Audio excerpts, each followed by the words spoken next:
Hi, welcome to Pennsylvania Newsmakers, and as always, thanks for watching. Well, we're in the business today of looking at education and reforms and big changes that are occurring, particularly in school districts, and maybe a little bit about what applications for college, readiness for college. Plus, Amy Worden from the Philadelphia Inquirer is here. Animal rights, how important has it become? You're going to find out after these words. This is Pennsylvania Newsmakers, a fast-paced, unrehearsed weekly discussion with and about the leaders who shape your world. And now, here's your host, Terry Madonna. Hi, welcome back to the program. Well, joining me is Dave Patti. Off and on the program, he's president and CEO of the Pennsylvania Business Council, and Richard Ehst, he's the president and the chief operating officer and chief lending officer. That's a lot of titles, Dick. Customers Bank. But look, we're welcome to have you here. Dave's been on the show. And I think what's important about what we can talk about today is Common Core, a little bit about education reform, something that Dave has been involved in, and I know you have now, given your position with the Business Council. Well, the obvious question is, you're a banker, and you think, you lend money, you try to help people. Education, how'd you get into that? Oh, my goodness. Well, Terry, the most important part of what we do is hire the right talent. And, talent is at the top of what we call our critical success factors. Right. And talent either comes to you as experienced talent or unexperienced talent. Right. But both pools are required. And what we're finding in the unexperienced, which are the folks that are coming out of college, is that they are not,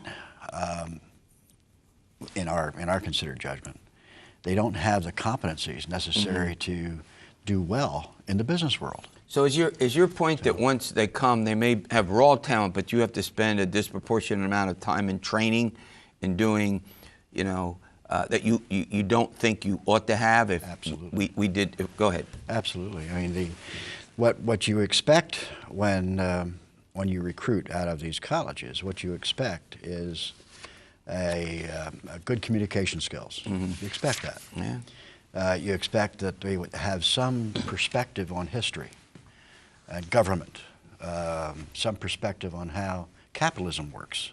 Right. And whether they have remedial math competencies or science competencies, that's important as well. But just their understanding of how a democracy works.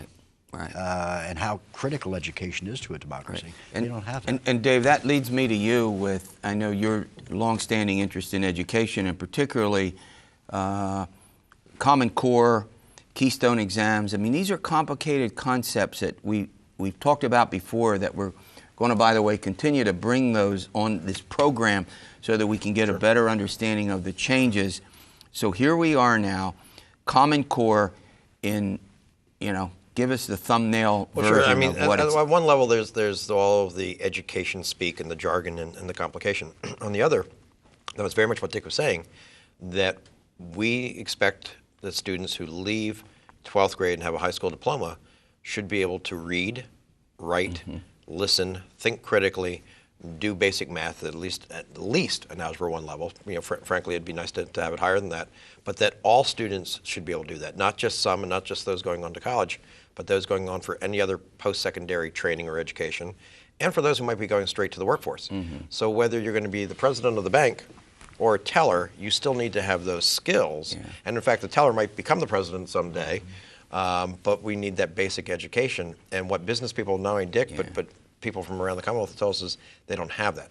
Common Core, we hope, will have the standards to say you have to be educated to that level. I'll tell you what was surprising, and I won't talk about the specifics of this, but there was literally a class in college where the professor wrote in cursive, and the student said, "I don't know cursive, can you print?"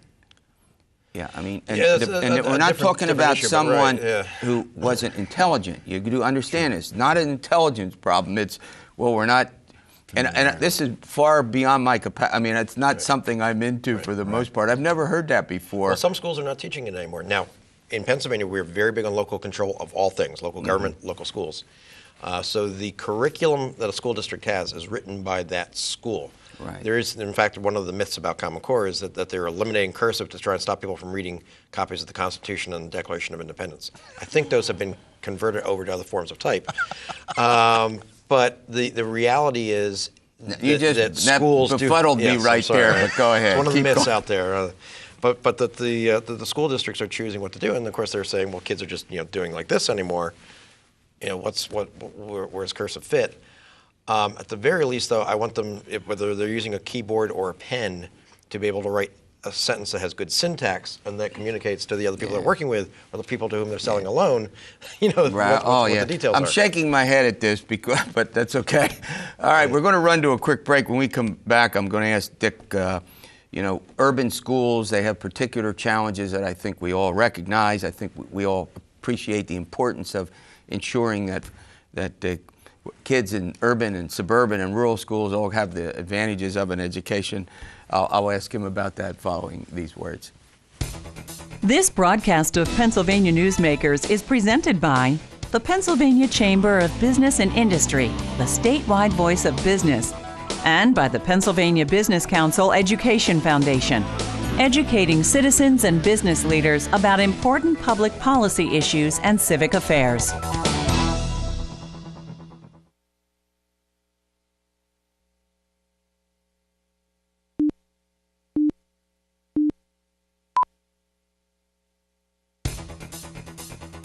This broadcast of Pennsylvania Newsmakers is brought to you by BetterSaferRoads.com. To voice your support for safer highways and less traffic congestion, visit BetterSaferRoads.com. And by the Pennsylvania Manufacturers Association. Business in Pennsylvania is our business. Hi, welcome back to the program. I'm talking with Richard Ehst. He's the president of Customers Bank, Richard Ehst, and Dave Patti, he's the president and CEO of Pennsylvania Business Council. We're talking about some education reforms, Common Core. We didn't get the Keystone exams. We probably won't get to that. David will come back and help us understand that in a subsequent show. All right, Dick, let's talk a little bit about the particular challenges that urban schools face. You live in Reading. Tiger Woods drive from living in Lancaster City itself, lived there a long time. Talk a little bit about what you think the challenges are at the moment. There are so many social challenges in addition to academic challenges. One of the bigger issues I think that Reading faces is that half the population comes to school in the morning hungry. Yeah. And we're talking about 8,000 students out of the 16,000 students come hungry. And how can you learn when you're hungry? And the only meal that you get during the day is a school lunch. And that's unacceptable. Of course not. It is unacceptable. So that's a primary focus and consideration. And the other thing too, the folks that are on the front end of our education system, the teachers. My hat's off to them. I think whenever we look at our experiences in life, and we think about those who influenced us. We can all cite one, right? Absolutely. Yeah. Absolutely. You're right. And so we need to continue to invest in our teachers. But it doesn't get us away from the basic issue, which is a Common Core. And it's just in the urban schools, it's a very difficult challenge because of all these social issues. Yeah. That exist. That's a great point. As a teacher for my entire career and someone who interacted a lot with people who were training to be teachers, and I did some of that training, I'm actually impressed with the quality of the people. I think over the years there's been a lot of needless teacher bashing when that's not been at the heart of the problem. I'm not saying that there aren't, we all know teachers who weren't great. Sure. Let's be candid about it. But I don't think the fundamental problem with education is the fact that we don't have good teachers. I'll go there. I won't go there. He's a graduate of a university that I once taught at. Go ahead, David. No, I think, Dick's right. Some of the rhetoric has demonized teachers. Yeah. And we don't want to do that. One of the things I think that Pennsylvania's done that's an important and meaningful reform as part of a package of reforms is teacher evaluations. But a teacher evaluation that is looking at their performance in the classroom, that looks at the achievement of the students, Right. understands where they come in at, and what did you do during the year that you have them, understanding they may have been well below grade level when you got them. And have the problems that Right, difficult. and have all those other problems, and an evaluation system that isn't about playing gotcha, Right. but is about how can you be a more effective teacher. I mean, that's an important thing that Secretary Dumaresque is working on right now, and that we want to Secretary of certainly see moving. Education is referenced to Right. Carolyn Dumaresque. Go ahead. But certainly something that can move this along with standards that says here's the level to which you should be educated, assessments or exams as we would call them, to say, are you really achieving that level? And if not, let's get you the remediation, the help that the students need right away, so that when they go to work for the bank, they're ready to go. Yeah, go ahead. We also have, too much turnover.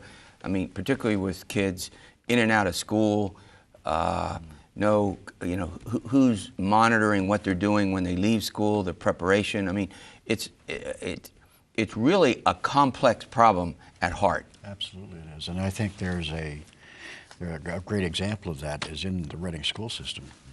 Lowers Park has it's hard to believe, 120% turnover rate in their students. And Gordon Hudak, who is the principal of Lowers Park, is an absolute gem. Right. And he's going to be retiring soon. So turnover is a critical issue, especially in these urban schools. The whole idea, the whole concept of trying to find some way of standardizing the curriculums that these folks work with is, I think a huge opportunity for us to make sure.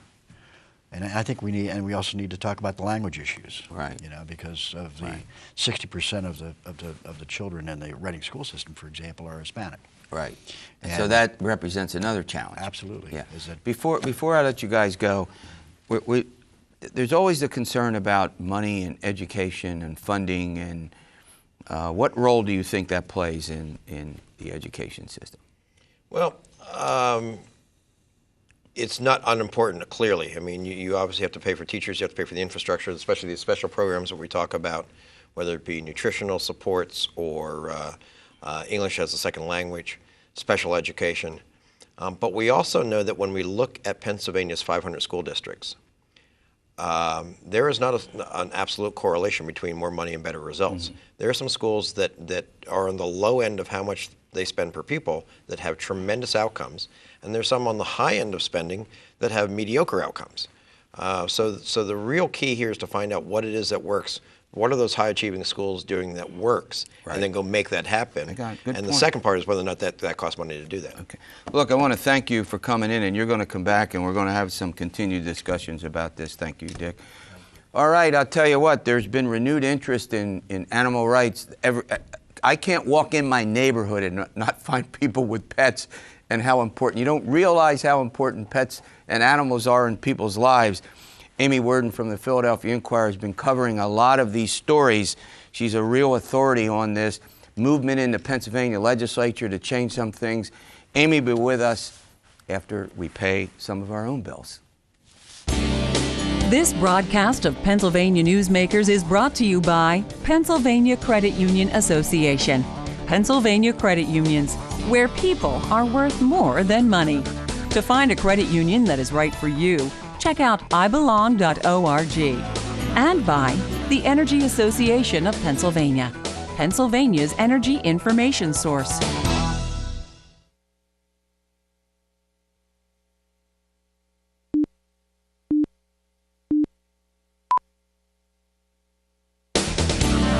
This broadcast of Pennsylvania Newsmakers is presented by the Hospital and Health System Association of Pennsylvania, working towards a healthy Pennsylvania.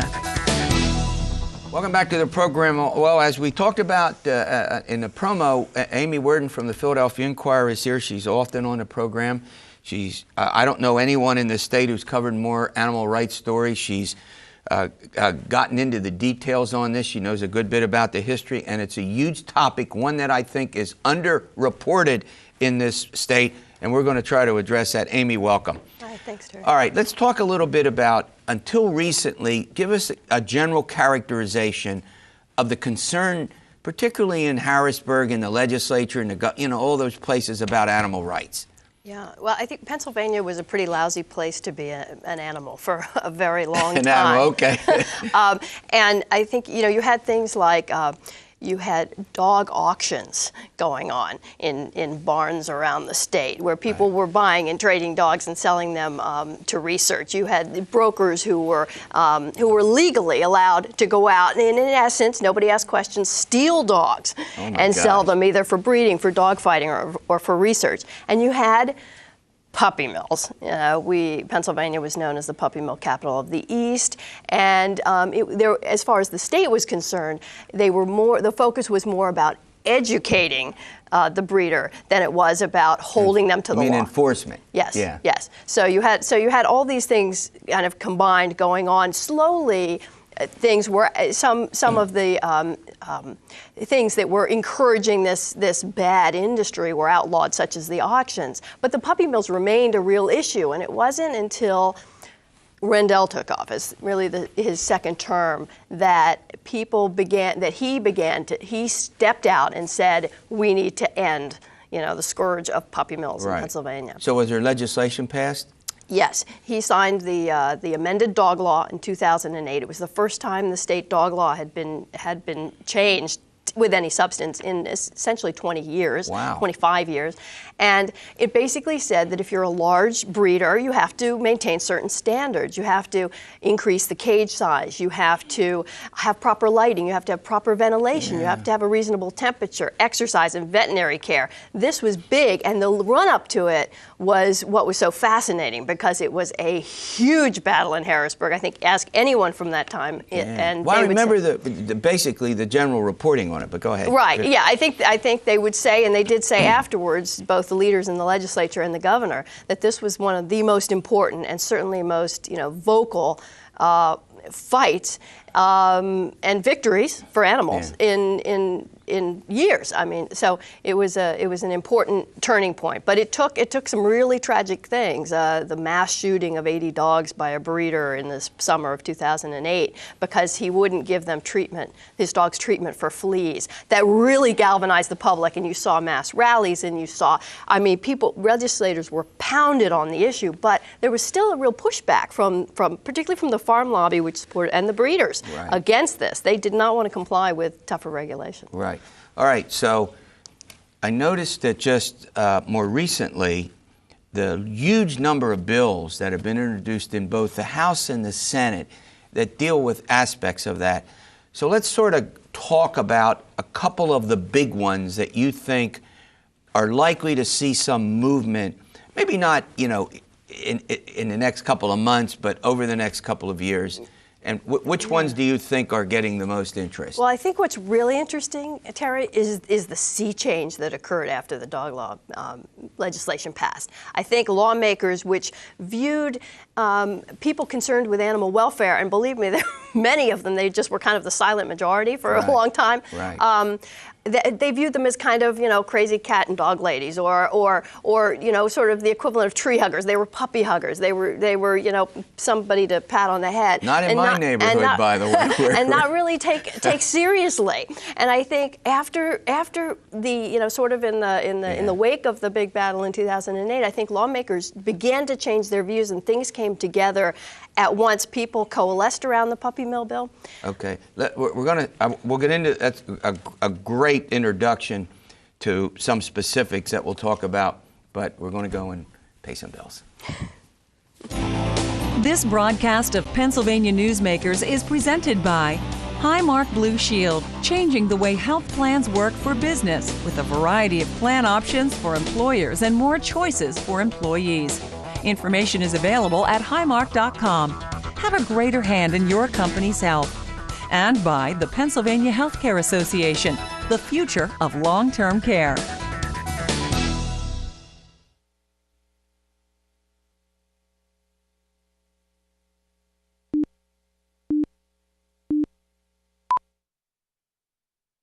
Hi, welcome back with Amy Worden. We're talking about animal rights and how important it has become. All right, Amy, we've got, a plethora of bills introduced, huge interest all of a sudden.